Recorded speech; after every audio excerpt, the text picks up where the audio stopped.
Good evening, everybody. This is Pastor Wendell Jones, and I want to welcome you again to our show, The Relevant Church. And as we said at the onset of this year, we wanted to dedicate one show per month to a subject that's near and dear to my heart, a subject that I'm really trying to be an advocate for because there is a need. And the goal of The Relevant Church, this show, is to deal with those issues that are very pertinent, very relevant to our community.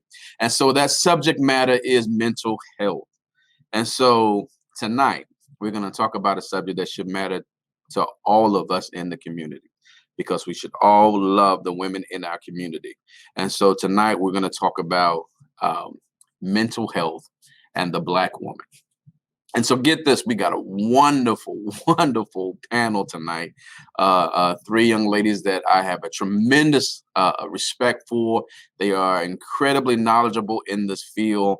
I am anticipating a wonderful, spirited exchange filled with nuggets. So listen, if this subject matters to you, and it should, go ahead and grab something to write some notes down. Make sure you capture the information, the contact information of the three of these ladies. It will be scrolling across the bottom of the screen throughout the night. These are some people that can be of tremendous service to you if, or better yet, when you need their services. So let's bring them all out so I can introduce everybody to our viewers.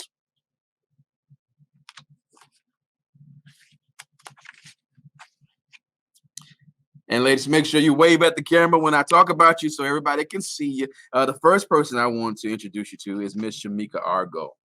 Shamika is the CEO of the group practice Points of Origin and the online coaching platform Nova Luna Coach. She is also a founding member and acting vice president of the South Carolina chapter of the National Association for Black Counselors, as well as a licensed professional counselor and supervisor. Her passion for pouring into others is what led her to expand the practice to a group practice that not only offers free consultation, but also sets precedents as an agency that supports the training and the education of other minorities. Shamika, thank you so much for being with us tonight. And next, we have Miss M. Smith. M is the founder of the Parent Pal, and Grace Space Counseling Group, Inc. She is a counselor, a coach, an author, an activist, and I like this last one, self-proclaimed superhero mom. As a clinician, M is an unconventional therapist dedicated to holding space for those who often don't get the chance to be vulnerable or transparent. Her goal is to normalize mental wellness and support others through the process of navigating the gray areas of life, ultimately leading to a clearer vision of self. It is so good to have you as well. Thank you for having me. My pleasure. My pleasure. And last but not least, Dr. Shahara Williams, or as I affectionately call her, S, is a multifaceted holistic practitioner, author, mental wellness coach, and yes, a prolific motivational speaker. Affectionately known as Dr. S, she is the CEO of Oasis Wellbeing Center and the founder of Inner Healing LLC. Her approach to wellness bridges the gap between science and faith while exploring holistic tools and techniques for health and healing. Dr. S is passionate about educating people about mind-body principles that are applicable to everyday living. She offers corporate solutions through her corporate mindfulness, meditation, and stress management program that teaches groups how to manage stress-related issues, achieve peak performance, and harness the power of mindfulness leadership. Dr. S is the creator of Trailblazer Nation, a virtual Christian meditation group, and Love Heals, a mental health support group, for mothers who suffer from mental illness. In addition, she serves as a holistic doula, a birth worker helping women of color with power and ease. Dr. S, thank you for being with us tonight. Ladies, y'all ready to talk about this subject that doesn't get enough attention in our community? Let's go. I can't wait. So let's I'm the guy in the room, so y'all leave a little space for me, because folks, you should have saw them in the background when we was in the back room. They were talking. I'm trying to talk. They just ignored me completely. But we're gonna have a great conversation tonight. Listen, I'm gonna throw this question out there, and by all means, I want to hear from each of you on this particular subject, and we're gonna just flow from there. In some of my research, I discovered that on average, only 30% of Black people seek mental health that they need. And also, but on the flip side of that, I've also read where 1 out of 4 of us needs it. And so that data, that 30% represents our whole community. And I would imagine, this is my assumption, I would imagine that number might even be less if we zero in on Black women. And so help me, guys. Let's talk about this for a minute. What are some of the unique challenges that Black women face when it comes to getting the mental health, the mental care that they need? Anybody can jump in first. Well, I know for me, just understanding the dynamics of how we are represented in the community. You know, one of the things that the stigma that is on us as Black women is that we should be strong all the time. And because we've taken on that posture, it's very hard for us to humble ourselves and say we need help without feeling like we're going to be judged or seen as a weak woman. And so because of that, we oftentimes suffer in silence, and it torments us to the place where we just continue to go on and mask ourselves as if we have it all together. And I think it was something that we've been trained to do traditionally, to say whatever happens in our home stays in our home. And so we don't oftentimes speak about it. And we have lost our voice in the midst of that. So I think if anything, we have to break this stigma of feeling like we have to be strong all the time. Oh, that's good.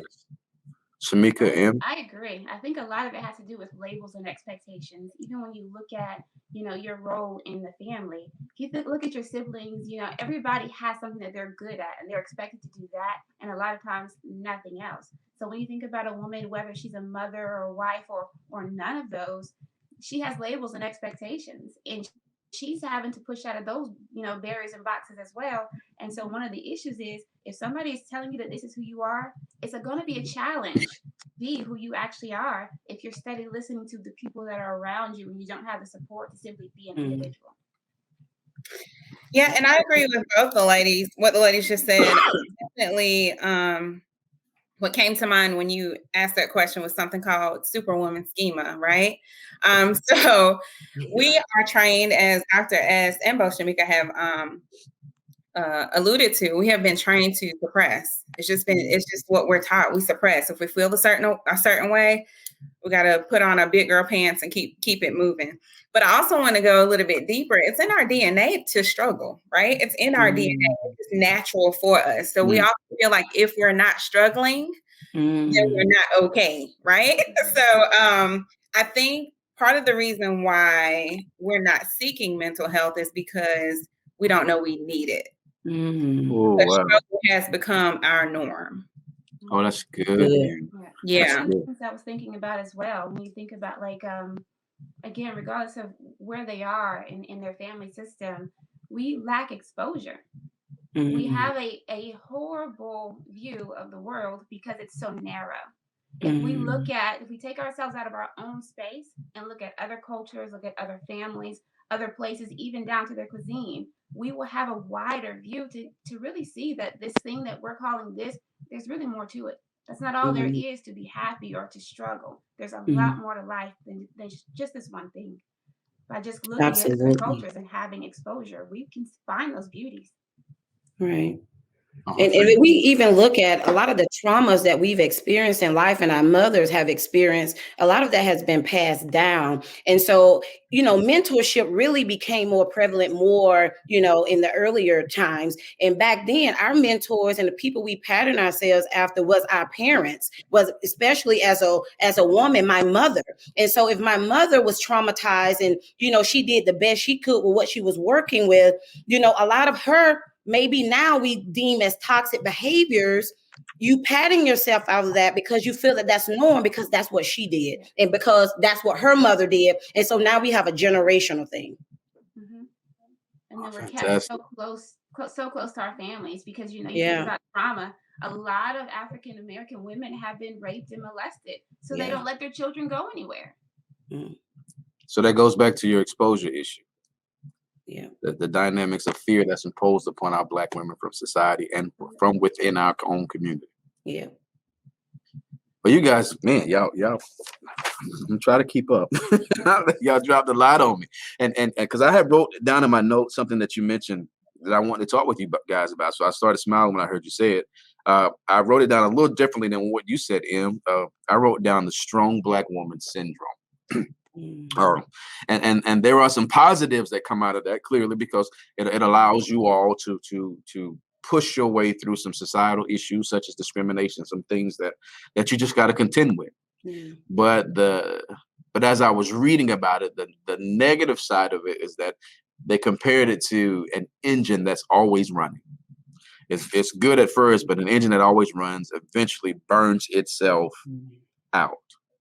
And so the implication was trying to get this message out there, that asking for help is wisdom, not weakness. Right. So how do we, and talk to me as a man, but also talk to us generally, what do we need to do to create or foster an environment where you and other Black women feel comfortable raising their hand to say, I need some help? What do we need to do, y'all? Well, I know a safe place is always good, and normalizing it. I love the fact that, we're talking about it and the church is beginning to really take, ownership of it because, for so long, it was so spiritualized that we can just pray this situation away. And if you talked about it, you wasn't Christian enough. So I think one of the things that we have to do is normalize it. That's why I absolutely love my church, Changing Your Mind Ministries, is because of the fact that we're open and we're talking about this. And a lot of pastors won't do that. And I think that the more we normalize it, the more we talk about it, the more we give safe spaces where people can talk without being judged, will allow, that woman that may be suppressing to say, I finally have my opportunity to speak up because I'm not feeling like I'm being judged or feeling like I'm not a good of enough Christian because I'm enduring this. That's also a good enough Christian, a good enough mother, a good enough wife, good enough fill in the blank. Yeah. Shamika, and what do y'all think about that? I think it hands down has to do with safety, creating safe spaces, because of course it makes sense to, push through challenges. Of course it makes sense to be, to get comfortable being uncomfortable, but that's scary. Yeah. It's absolutely scary to be naked and to be vulnerable, but it's also one of the bravest and most important things that we can do as an individual and for ourselves. But if there's no support around it, how does it make sense to fall? Yeah. If you see yourself not getting back up, why not be afraid of falling? It all makes sense. So it really has to do with having these safe environments where you feel supported. You don't have to do it with me, but don't judge me. Stand beside me. Give me what I need to take care of myself. Yeah. Okay. I would say, with me just reflecting on those that I see in my practice are usually, I target what I call the strong friend, right? The one that's always strong for everybody, the one that's the glue that keeps everybody together, right? The one that everybody comes to when they're going through something. But who does that person get to vent to, right? So I get this question a lot, and the word that always comes up for me is transparency. So the first thing I do with my clients is that I validate their feelings First thing, I know what you're going through. I've been there, right?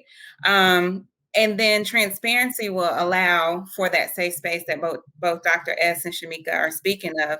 It's not enough to say you should go to therapy if you're not going by yourself. But when I tell my clients, oh well, my therapist said, right? I see a therapist. Mhm. Everybody needs a therapist. That's my number one. I agree.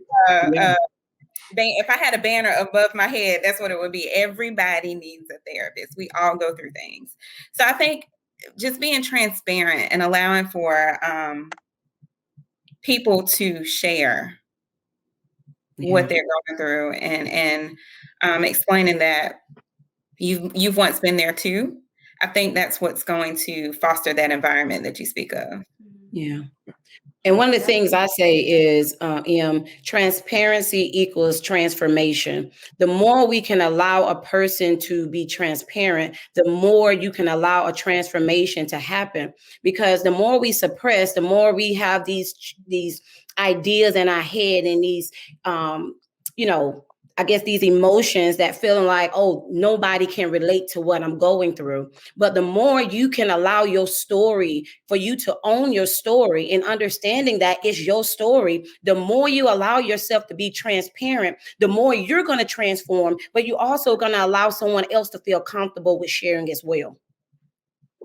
Well said. Let's stay on this safe space a little longer. It's interesting. I was actually talking to somebody this week, and they were sharing with me that that some people are no longer referring to it as safe space, but they're referring to it as brave space. And I said, oh, I like that, because again, it is going to require some courage to do exactly what all three of you have just mentioned. But let's bring it home just a little bit. All right. I'm going to take a risk. So y'all talk to me as a man. How have we screwed up in creating safe spaces for women? And then give us a roadmap to do a better job. I think I would like to answer that question in a very compound type of way. It actually is something. Thank you. I was trying to do that. It's actually what I was thinking about a moment ago when both M and Dr. S were speaking.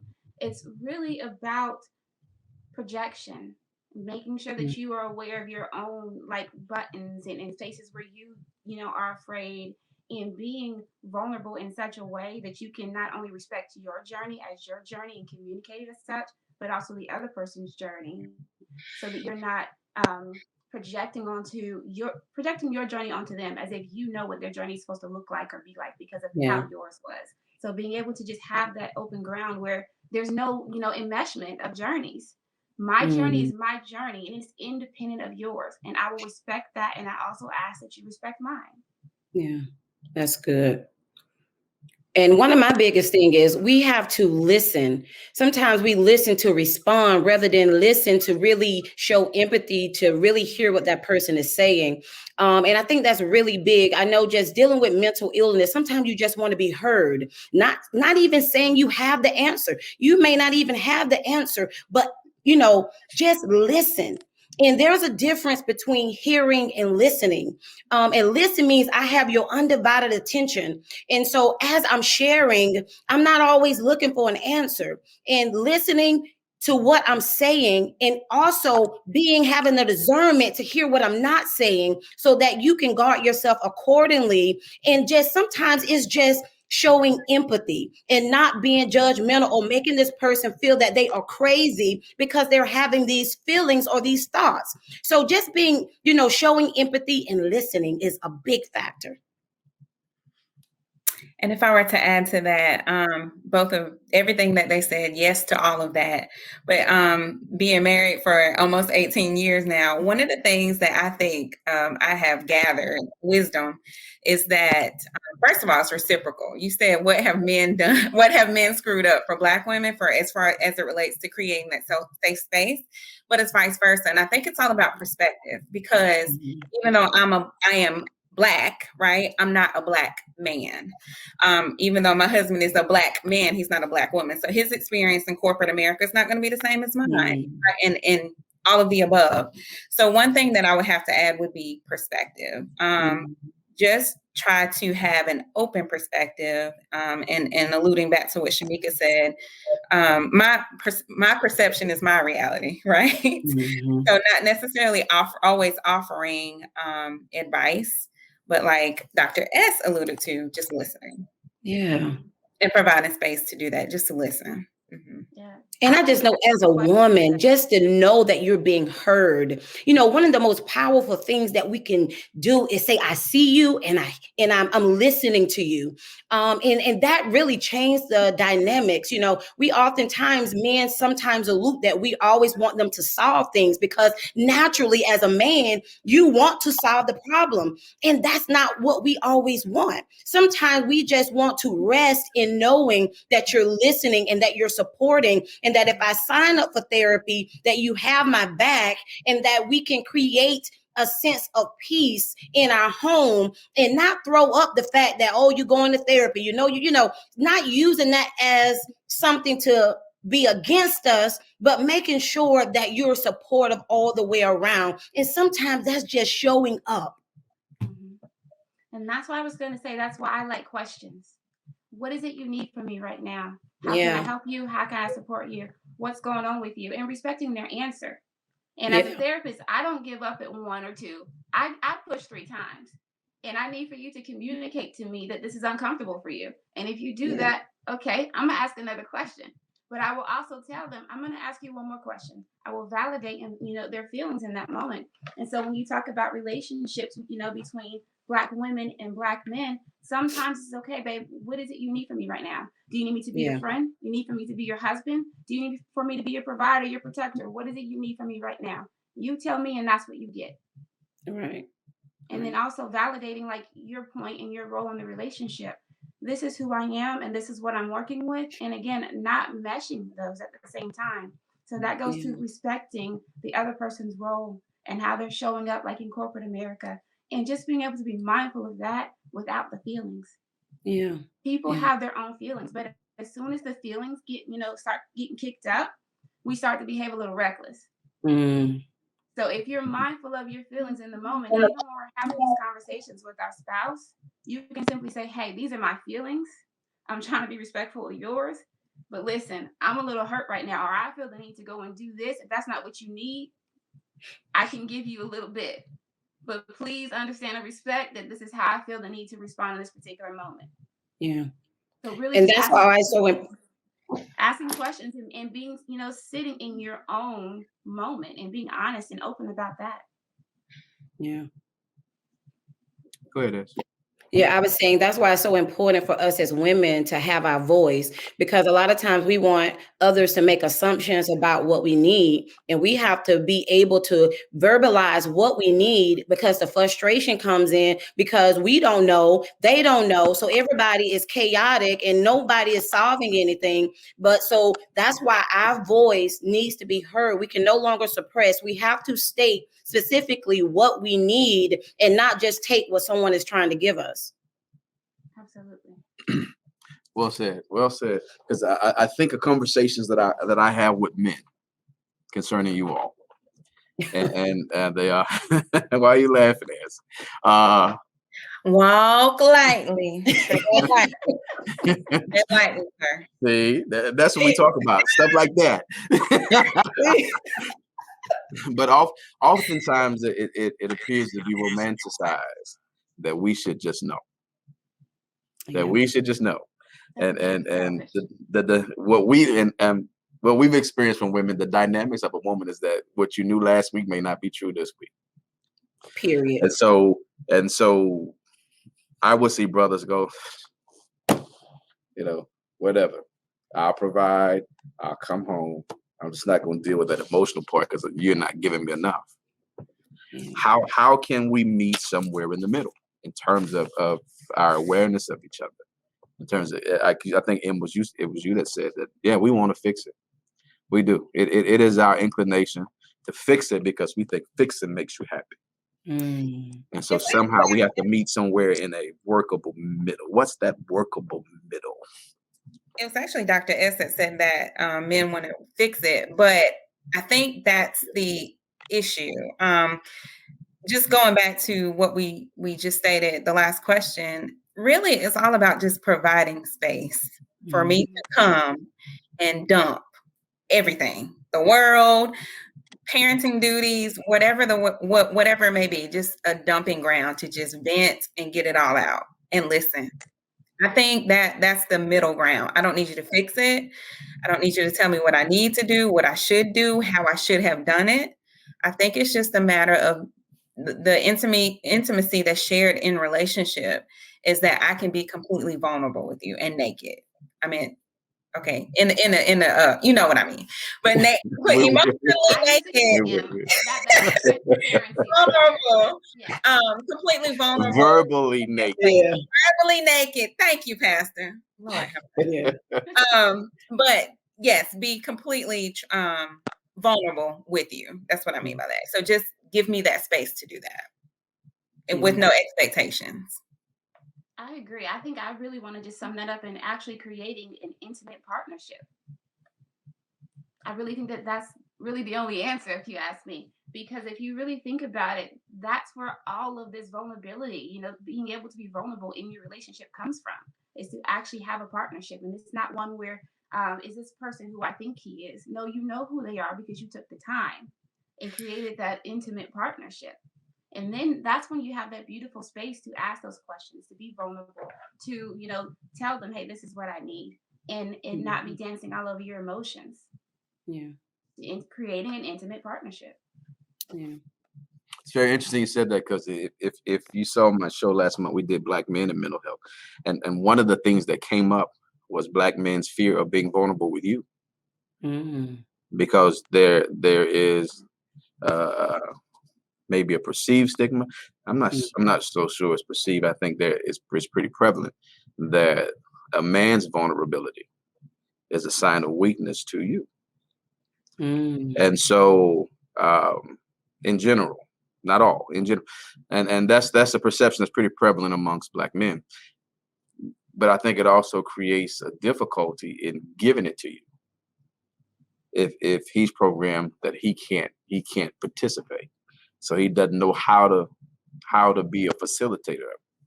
How do we work on that together to make sure that when the need arises, we've got that intimate partnership that you speak of?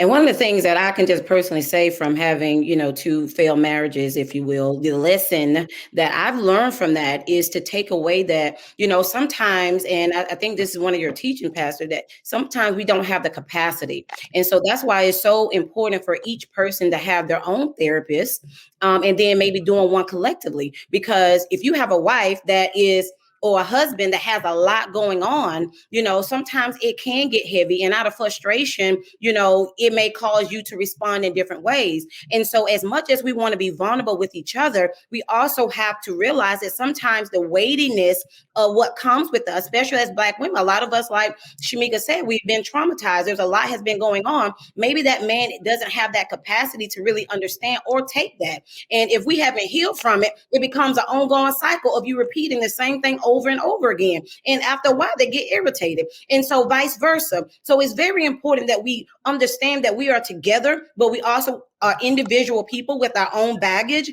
And so we have to have our own therapist. And then we can come together from a vulnerable place to be very real, but not feeling compelled to have that person to respond when they are not ready to respond the way that we want them to. Now we disappointed. Now we feel they don't love us, but that's not even the case. Yes. What's that? Anybody else? Part of it That is, was good. I guess with people going to therapy is getting to that place where you are unapologetic in who you are naturally. Because when you know something, it's so much easier to actually communicate that effectively. But if you don't know yourself, how do you tell these people? Like, who are they actually falling in love with? Who are we actually partnering with? If the person I showed you I was is not actually who I am. What do you do with that right there, though? Because I like that analogy. I love what you just said. But it seems to imply that, and you said the person that I showed you who I was, that's not who I really am. That is saying, okay, to me, that says that we're already in relationship. And now I'm going to reveal to you me. A lot of times that's actually what happens because people send their representative for the first 3 months. Oh yeah, I do. I've counseled it quite a bit. I've been in it quite a bit.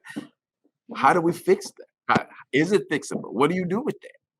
I think it is fixable, and I think we need to show up without expectations. I think that's it at the end of the day, without expectations. As Dr. Without expectations? Without expectations, meaning I work on me, you work on you. We Mhm. show up as whole and healthy and healed, and we do this thing together without expectations.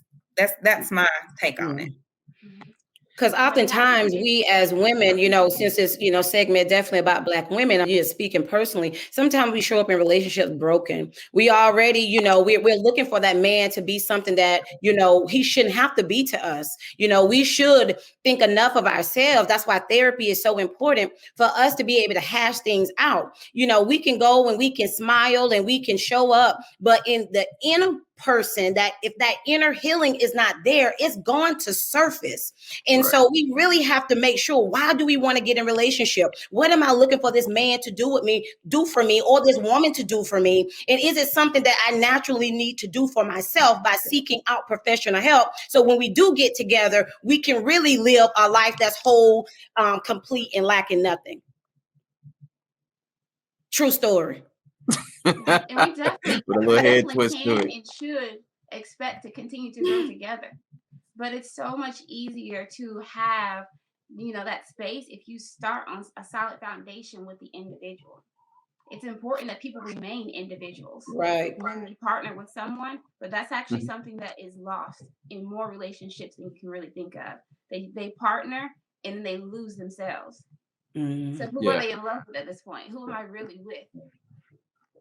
Well said. And I mean, if you think about like whether or not it can be fixed, a lot of it has to do with, again, showing up as an individual, communicating who you are. What ends up happening is if you show them who you are, they will choose them. They have the information at that point to choose whether or not they want to leave or stay. That's good. But if you pretend and show up as your representative, it's like this. That's where you're talking about women are this way one week and in this way. Well, it's because something has changed. This is who I am today. But if you show them all of you, now they know to expect all of you. They know what's coming. Mm-hmm. Mm-hmm. That's good. So I got a whole bunch of stuff going on not in this head of mine, this man brain. I want to come back to you, Em. Don't let me forget, because I want to come back to what you said about showing up without expectations. We got to hit that. But Shamika, you hit something that made me this. Well, if well, as a pastor and counselor and all this stuff, I see a large percentage of us showing up in various situations with the notion of trying to be impressive. Mm-hmm. I think it's almost human nature. But what you guys are bringing out right now is, and I think it's so accurate, the necessity of being honest with yourself, knowing where you are in your own wellness journey. Mm-hmm. But that begs the question to me, is that although all of us are instinctively drawn to wanting a relationship, when do you know that you're ready for one? If you're still struggling with presenting who you really are, as you just described, Shamik, if you're struggling with just being who you are at this present moment, and like, here it is, are you ready for a relationship? Although you instinctively crave one. We have and experienced so many different types of relationships. So I'm going to say, yes, people are always ready for relationships. Are they open to grow? Use them to grow is a different question. But I think people we only do things that make sense. So if it doesn't make sense to us, we're simply not going to do it. So if you're talking about relationship, what kind of relationship are we looking for? And how can I benefit from this? We should never do anything that we as an individual cannot benefit from. And vice versa. We should not be allowing people in our space if they also cannot benefit from us or give us benefit. So yes, I think people are always available for relationship. It's, can you get the nuggets and are you going to use them? And what is the nature of that particular relationship? And don't let them stay too long. If we've already exhausted our benefits for one another, Let's move on so we can continue to evolve and prepare ourselves for that pinnacle relationship that we are setting ourselves out for. And no hard love, no love lost. We have done everything beautiful here that need to be done. So let's say goodbye and move on. I show them the door. That's all. Show them the door. Show them the door. Dr. S. We say thank you. Thank you. Your time is up. Thank you. Oh God. Help the people, Yeah. My answer to that would be, how would you know if you're ready for a relationship? My answer to that would be when your self-actualization doesn't come from external validation. When you're able to validate yourself and you good regardless of what anybody else thinks, I think that's when you know that you're ready. But if you enter into a relationship with expectation of that person making you feel loved and making you feel beautiful and all, all of the above, making me feel important, I think that's where the issue comes in. So I think you're ready for a relationship when you can validate yourself. It comes from within and not externally. Okay. So let's talk about without expectations, because I'm right here and I'm trying to recall any relationship that I've had, any where you couldn't pick up on expectations. How do you do layers to it? I think it's levels to this thing. Okay. So first of all, this is how I see it. I see it as levels. So the very first level is like a job, like applying for a job, right? Before you have the privilege of getting to know me intimately, right? Getting into my circle, friendship, romantic relationship, any other type of relationship. Before I allow you that privilege, right? I do have expectations. I have a list of qualifications.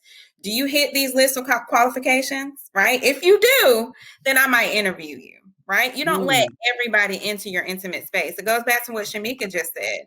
You have to have a level of expectation there, because is this going to benefit me? You have to filter it through the lens of, will this relationship benefit me, right? So this is before they even get into my circle. This, I see you on the street. Hey, how you doing? Here's my list of qualifications to be my friend. Do you meet these list of qualifications? These are my expectations, right? Then I interview you. So that's the first level. Now, when we enter into intimate relationship, when I talk about not having expectation, what I'm speaking of is what Dr. S and Shamika alluded to earlier. If I'm feeling away and I come to you as my husband, and my expectation is you're going to make me feel better. I'm going to tell you what's going on and I want you to fix this. You're going to make me feel better. I go into there with an expectation of what he needs to say to me to make me feel better. When he doesn't do that, it blows up. Same thing with men. Men say that, you just said that most of the conversations you have is that men are afraid to be vulnerable. That's because they're expecting something. They're expecting their wife to say this, or they're expecting their wife to see them away. If you enter into that space because you're intimate with that person, if you enter into that space of, I'm just going to tell her what's going on with me and I'm going to air it out, versus if I say this, I know she's going to say this, right? Do you see what I'm saying?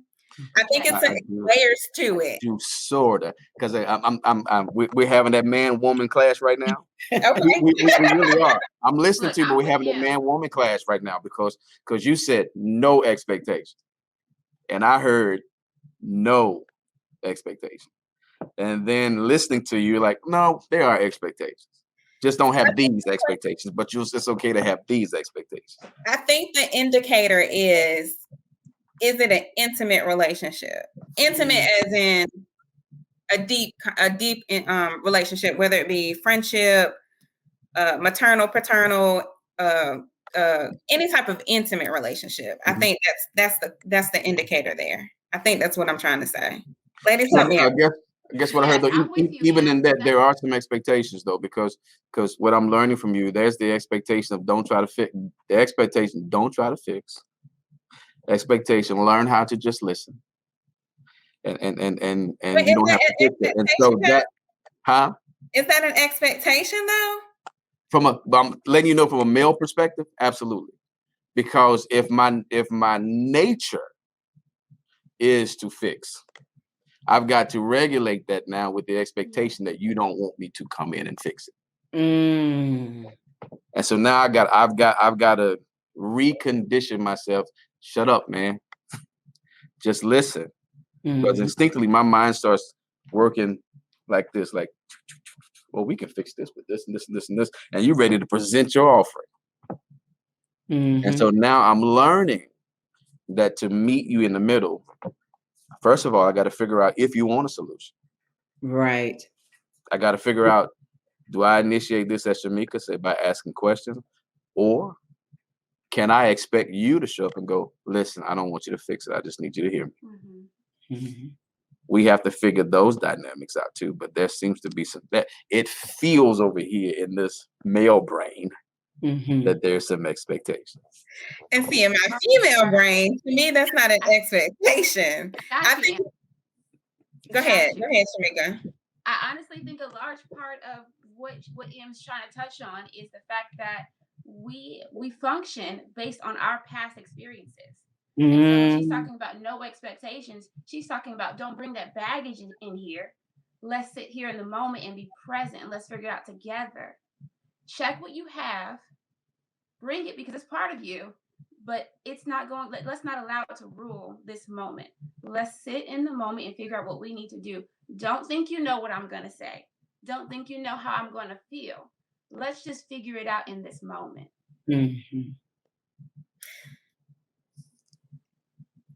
And to go back to what you were saying, Pastor, I don't know that that's expectation because that comes with growth, right? Like you said, you have to shift and you have to learn, and I have to mold myself into it, and that comes with time.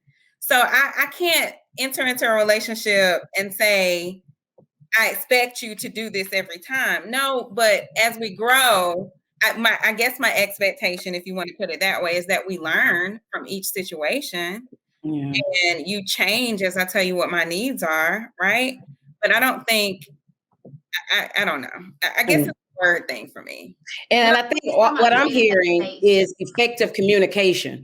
You know, I think a lot of times everything is just screwed up. It's because we don't know how to effectively communicate. We assume, we make these assumptions, we allow our previous situations, we allow maybe their body movement. And so we formulate these stories in our head.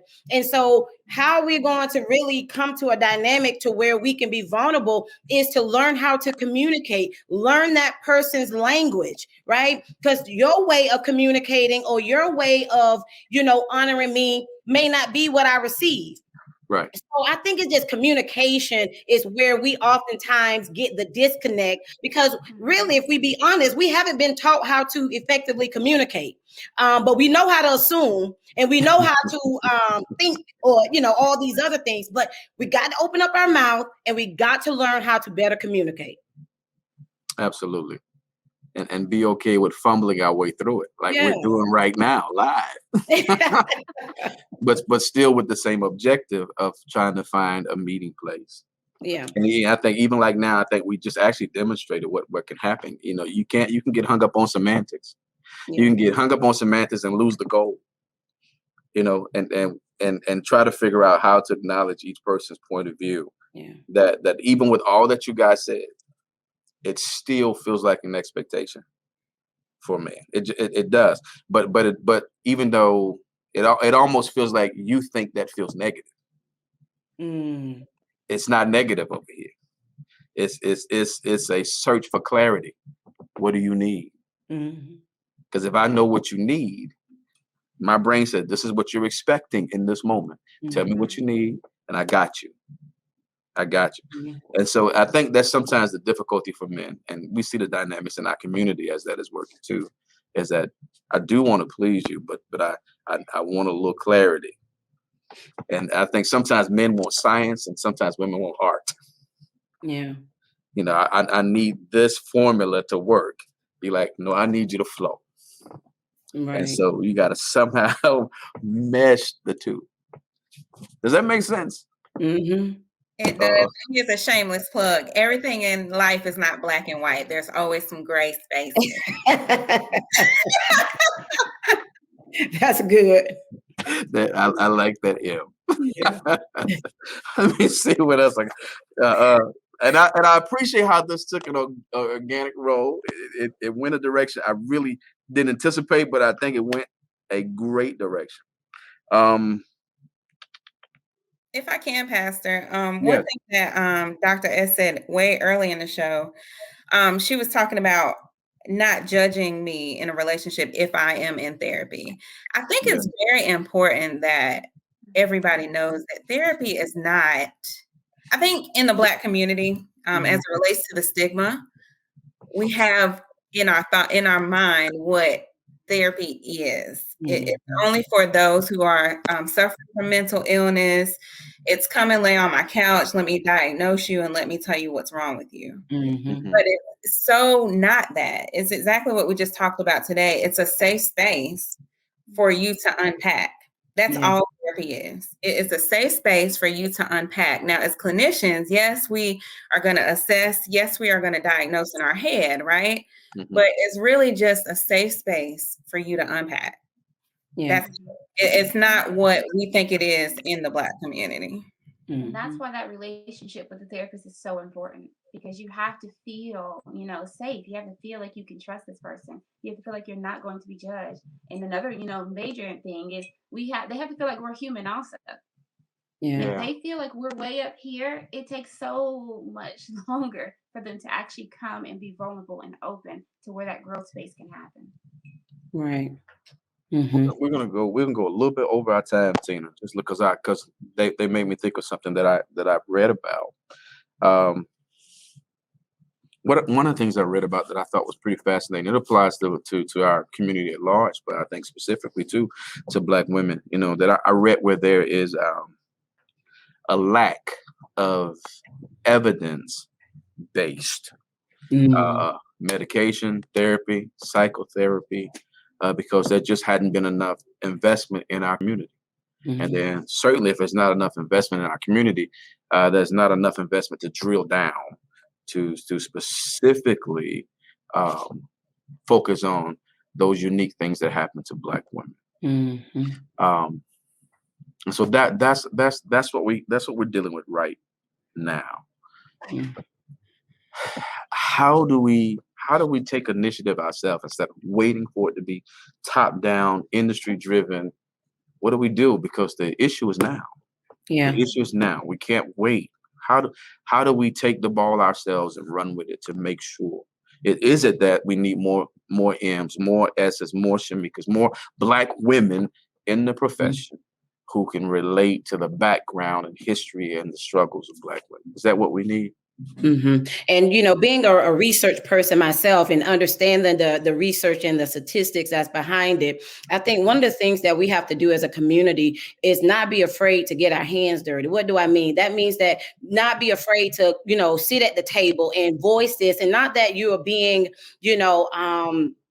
as they say, too projective, but to the place where we have to speak up again, and we have to be invited and get in those uncomfortable conversations, because we have a healthcare system that has not and is not centered around our care. And so we need people in the rooms, and we need those people that are not just going to be very passive, but going to be speak very strongly about what we need. But for those of us that are in the community, we have to understand the power of collaboration instead of competition. There is too many people out here that's hurting. Oftentimes when they think about mental wellness coach, I always tell people I'm not a therapist. I collaborate with therapists. I am the one that's going to help you to execute after your therapy, or to help you to carry out what the therapist is asking for you to do. And so, but understanding that it's a joint effort on the whole community, the churches, the businesses, the entrepreneurs, everybody has to be on board so that we can take back the mental health crisis that's in our community.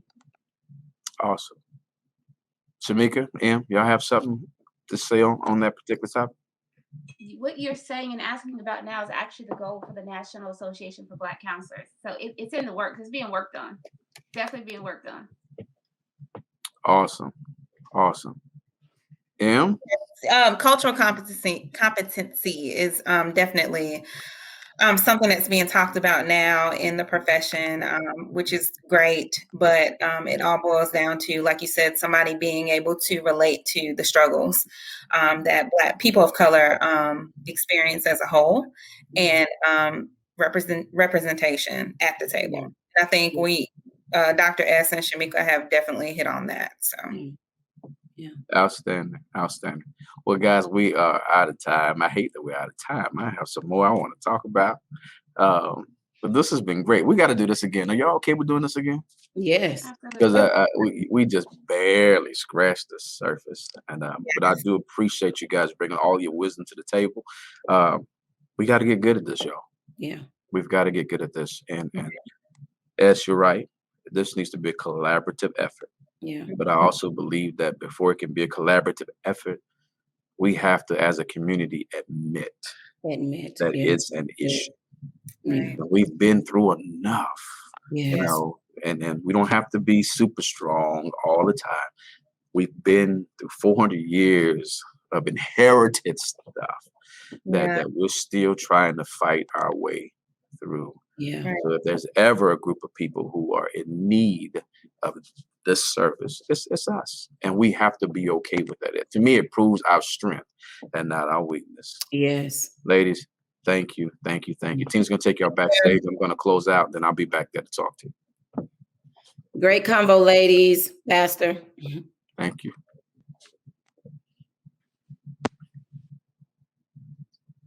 Wow. What a very interesting topic. A needed discussion. I'm so impressed with the three women who contributed to this conversation and educating me and I hope the men that watched tonight, I hope you took some great notes on this. We've got some work to do, but listen, brothers, we've got some work to do, but it's not an insurmountable mountain. It really has to become a labor of love. It's going to be a labor. It's going to require some work, but it ought to be something that's motivated by our love. We all have women in our lives, whether it be our wives, our mothers, our daughters. We really want to create a better world. We should be moved to leave a better world for Black women. We often hear that they are the least protected and often the most often overlooked members of our society. We should want to change that narrative. And I believe there's a movement now to do just that. But like with everything, and the scripture tells us that in all of our getting, get understanding. We have to be willing to be students. We have to be willing to get some understanding. We have to be willing to separate ourselves from old information that may have even had good intentions behind it, but over time been proven to be false. We have to be willing to have a blank slate and learn so that we can create this community, these safe places, these brave places for our women to grow and thrive. And I know, brothers, we want that reciprocated. But tonight, we're focusing on what our women need. Thank y'all so much for tuning in to the show. I know it was informative. We hope that you'll stick with this. We are committed to doing a show on mental health every month. And so we hope you continue to watch and look for our advertisements. We, again, are trying to position the church to be in a position to contribute and do our part with those relevant matters that are affecting our community and screaming at our community. We need to do more than have good church on Sundays. We need to be good citizens for our community and solve some of these ills and some of these problems so that we can do what the Bible says and leave an inheritance for our children's children. Thank y'all so much for tuning in. Hope to see you again next Monday. Till next time. Much love.